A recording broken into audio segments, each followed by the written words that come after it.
Abyssal Love, the Prince's Vow. A prince of the land and a prince of the sea set sail on a journey where hearts lead the way. Bound by a vow deeper than the tides, their love becomes the light that guides them through every storm. Chapter 10. Whispers of the Island and the Star-Sand Vow. Beneath the weeping sky and dreaming sea, islands are born, songs endure, and vows outlast the stars. The weather at sea was mercurial, its moods shifting as swiftly as a dream. Without warning, a tempest rose, a roaring beast of wind and wave that engulfed their ship. Amidst the chaos, the vessel pitched and groaned, towering waves crashing against its sides, threatening to overturn it. At that desperate moment, a giant sea turtle emerged from the depths, its colossal shell a steadfast shield against the raging waters. Like a natural harbor in the storm, it steadied their ship with its immense, ancient strength. Under the turtle's silent protection, the fury of the storm began to wane. The howling winds weakened, the towering waves fell back, and the ocean's surface smoothed into a mirror, reflecting the vast silver sky. Lucian and Adrian exchanged glances, their hearts heavy with gratitude and awe. In their eyes shone a profound reverence for the boundless, mysterious ocean. Their journey continued, the ship now gliding across a serene, endless expanse of blue. In the distance, the coastline stretched before them like the edge of paradise, a breathtaking vision of emerald forests and alabaster shores. The breeze carried the crisp tang of salt and seaweed, invigorating and fresh, a hymn of the living sea. Then, through the hush of the waves, an ethereal song began to drift across the water, a sound so faint, so pure, it seemed as if the ocean itself was calling. Drawn by the melody, they soon came upon a gathering of translucent giant seabirds perched on craggy outcrops.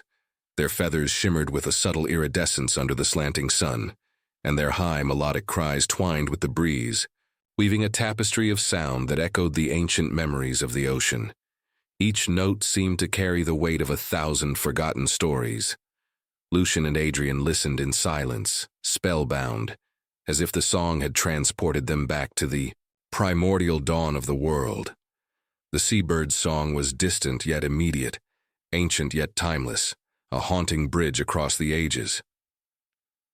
Lucian closed his eyes, the furrow of his brow deepening, as if he sought to grasp some hidden meaning hidden within the melody.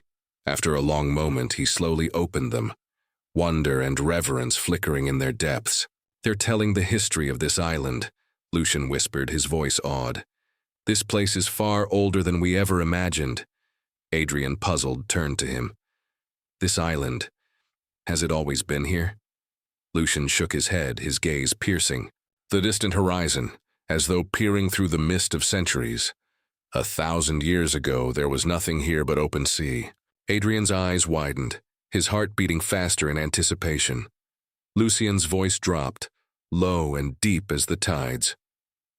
Long ago, a volcano erupted from the seabed, spilling molten rock into the depths. The lava cooled and hardened, rising to break the ocean's surface. Centuries of storms and tides shaped the raw stone into land. The winds carried seeds from distant shores, and the island welcomed its first visitors, the birds, the sea creatures. Gradually, a lush green mantle grew over it, and the island was born. He paused, drawing in a breath laden with the sweet, sun-warmed scent of fruit and earth. But the island's story did not end there. Adrian leaned closer, hanging on, his every word. "Centuries ago, a group of seafarers stumbled upon this island," Lucian said, his tone soft as a fading legend. "They were wanderers, adrift after a mighty storm, swept into unknown currents. Their ships broken, their course lost. They found refuge here.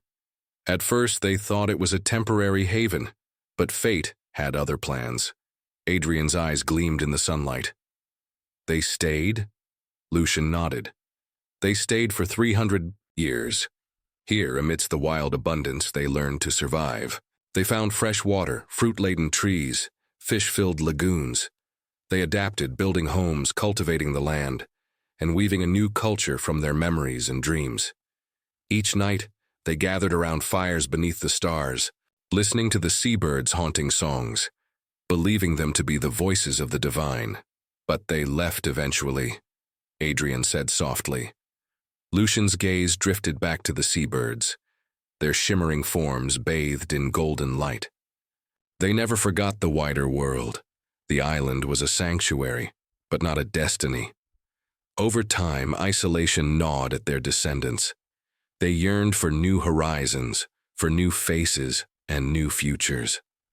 In the silence that followed, Adrian pictured sun-kissed shores, a handmade ship rocking gently at the docks, people standing hand in hand, faces turned toward the endless blue, hearts heavy with sorrow and hope.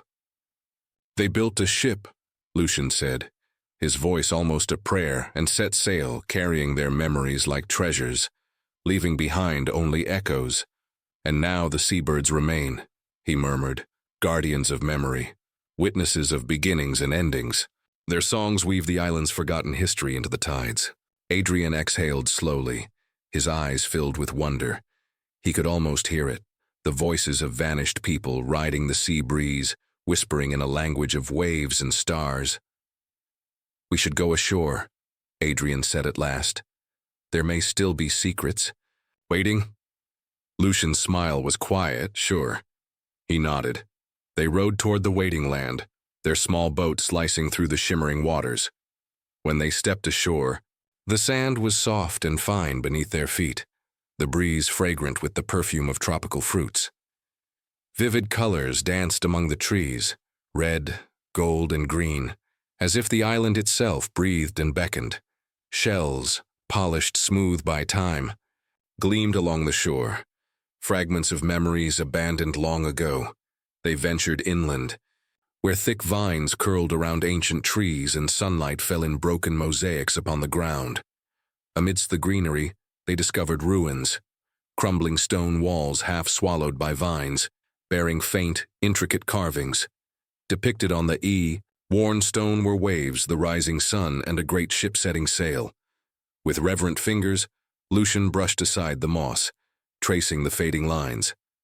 They weren't just survivors, he whispered. They built a civilization. Nearby, Adrian crouched beside a collapsed structure. Among the scattered remnants, he found a small object, a wooden horse, delicate even in its decay. He turned it over in his hands, wonder lighting his face. They lived, Adrian said, awe softening his voice. He handed the toy to Lucian. Lucian held it gently, as if it were a relic of the soul. In his mind's eye, he saw a child running barefoot along the shore, laughter mingling with the seabirds' songs. As they pressed on, more relics emerged. A broken well, a rusted bucket, the skeletal remains of wooden furniture carved with simple, loving designs. A clay bowl crumbled at Lucian's touch, its frailty a testament to the weight of years. Everywhere, the island whispered, we lived, we loved, we dreamed. Standing beneath the widening sky, Adrian lifted his gaze. They built a home, but they chose to leave. Do you think they ever regretted it? Lucian gazed at the small wooden horse in his palm, the ghost of a smile touching his lips. Perhaps they mourned as all travelers mourn what they leave behind. But like the restless sea, the human spirit is born to seek the unknown. They carried this place in their hearts, even as they journeyed onward. The sun dipped low, painting the waters in molten gold. When they returned to the beach, night had unfurled across the heavens, an endless canopy of velvet blue, studded with countless stars.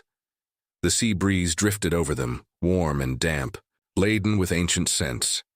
Beneath their feet, the sand seemed to shimmer with its own light, a silver river winding between land and sea. Adrian knelt, awestruck, and scooped a handful of the sand. In his palm it glowed faintly, each grain a tiny ember, a fragment of forgotten magic. He blew softly, and the sand scattered like a cloud of falling stars, dissolving into the night. This is the Star Sand Beach, Lucian said, wonder thickening his voice.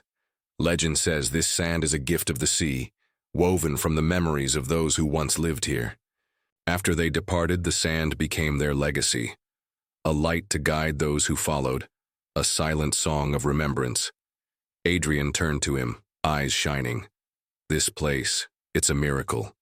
The living history, the sleeping civilizations, the starlit sands. They're still telling the story, even now. Lucian nodded, and in the hush between heartbeats, he took Adrian's hand and led him toward the heart of the beach. Side by side, they lay down upon the starry sand, gazing up into the infinite sky. Beneath them, the warmth of the island embraced them. Above them, the stars burned with eternal fire. Around them, the sea whispered its ancient, ceaseless song. Adrian turned his head, his voice barely more than a breath. No matter what the future holds, I want to walk through every moment with you. Lucian's smile was soft, steady, endless as the sea itself. Me too, he whispered. I will never leave you. Their hands clasped tightly together, fingers entwining, as if sealing an unbreakable vow. The night deepened, the starlight wrapped them close, and the soft, shimmering sand beneath them bore witness to their eternal promise, a promise woven into the fabric of the world itself. In that sacred moment, time seemed to stand still. Only the ocean, the stars, and their intertwined souls remained, singing, a song older than memory, as vast as the sky. And in the hush between stars and sea, their hearts became a promise the tides could never erase.